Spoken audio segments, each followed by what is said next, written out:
Nagtanim ng kabuuang 268 na bakawan ang Han Foundation Incorporated o HFI at lokal na pamahalaan ng Sasmuan sa Bangkong Malapad Coastal Wetland bilang bahagi ng Sasmuan Bakawan Initiative nitong January 16. Kabilang sa mga itinanim ang 140 na rhizopora at 128 na pagatpat sa kahabaan ng bamboo earth dike ng lugar na idineklarang critical habitat at ecotourism area.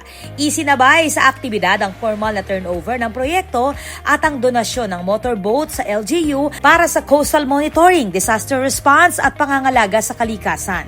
Isinagawa rin ang ribbon cutting ng mangrove nursery at technical briefing sa mga voluntaryo hinggil sa tamang sayantipikong paraan ng pagtatanim upang matiyak ang mataas na survival rate ng mga bakawan.